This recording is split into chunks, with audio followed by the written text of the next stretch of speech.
Hey, Mark Meldrum's Monster Garage, Northern Ohio Chevelle Club, and I thought I would tell you a little bit about what's going on for the show here as your social media director. I just got off the phone with President Joe. I'm out here getting the 72 Chevelle ready to go into the hotel ballroom, so I'm trying to get this thing extra super shiny this year. But things you should know about the hotel this year. Used to be a Holiday Inn, now it's a Best Western. Of course, you knew that from last year. Best Western operates their hotels just a little bit different. They're, let's say they're not as high quality as Holiday Inns are, but they're a pretty darn good hotel. And we talked to the manager of catering last week, and she wanted to make sure I passed on some information, or the club passed on some information to you about the hotel. And let me tell you, I've traveled just a little bit during COVID, and their hotel is no different than any other hotel out there. Hotels have a real hard time getting staffing. They can't afford staffing because not that many people stay at hotels anymore. So it just makes it tough all the way around trying to run a hotel organization. But still, it's a good organization. We really enjoy working with them. You can see my dog's starting to sneak up on me. But in general, if you want your linen changed out while you're staying there, you're going to have to call down to the front desk and say, hey, I need my linens changed. That's pretty typical with hotels right now. You're not going to get fresh linens every day. They might come in, make your bed, and tidy the room up just a tad, but they're not going to spend a lot of time in your room. If you need towels, you got to let them know. I think you should have towels to start with, but they try to get you to reuse your towels during your stay, so you might want to hang those up and get them to dry out. But I'm sure if something happens, you know, they'll get you a fresh towel. Now, the hotel does have a few perks. And one of them is they work in conjunction with the Strongsville Chamber of Commerce, and they have a link with the Strongsville Rec Center. So if you're interested in going to the Rec Center, I don't know what they have over there, but if you want to go check it out, it's off of Route 82, which is the main drag the hotel's on, right behind Target. So it's almost to the center of Strongsville. Please realize this about the pool too. Of course, we're still worried about this COVID. We want to keep things as clean as possible. So the pool is open, but it will have morning hours. They will shut down around lunchtime.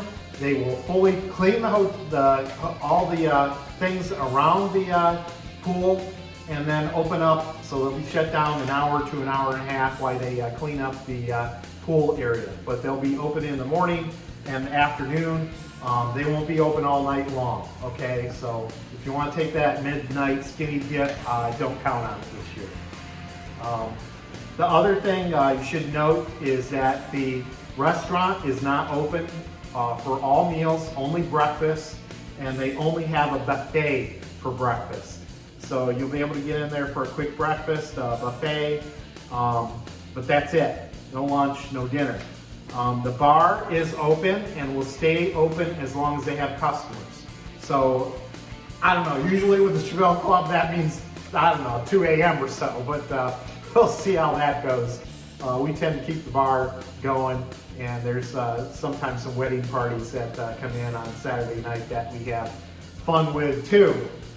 If you ever seen the Chevelle organization, we like to hang out in the parking lot all night long and tell stories and commiserate. And where, Misha? It's my pretty Labrador here. You see her roaming around. But we have a good time in the parking lot. For you newbies, I mean, we stay up to the wee hours of the morning. You'll see what we call welfare row. These are folks that have paid to be in these spots. They're the only trailers, enclosed trailers, that will be allowed on the show field. These people sponsor our show and pay a premium to park there, about a dozen trailers. And the cool thing about these folks is they are dedicated to this event and you'll usually find something to eat or something to drink or a place to keep your own beer cool in a cooler. They're a fun group of people. They change a little bit year over year, but I think you'll find that's very unique to our car show, and you'll have a good time with them. So we got that going on. Let's see here. Security by Strongsville's finest police department, and I do mean finest, they're a great organization. Security will start Thursday night and run through Saturday night. So we'll have a Strongsville policeman actually patrolling the lot, protecting your cars, protecting your trailers. We park trailers behind the ice arena next to the show, and we should be able to fit everybody in this year because the show isn't quite as full as it has been in previous years. But we will have backup parking too, and we'll tell you about that once you get there. But the majority of the trailers will be parked at the ice arena, and the policeman will go over there too. The nice thing about having a policeman on duty at the hotel is that the other policemen tend to stop by and visit and say hello and look at the cars. So we've got one guy on the payroll and a bunch of guys coming to visit, and we always take care of them. We usually get the police dog there. So you might want to keep your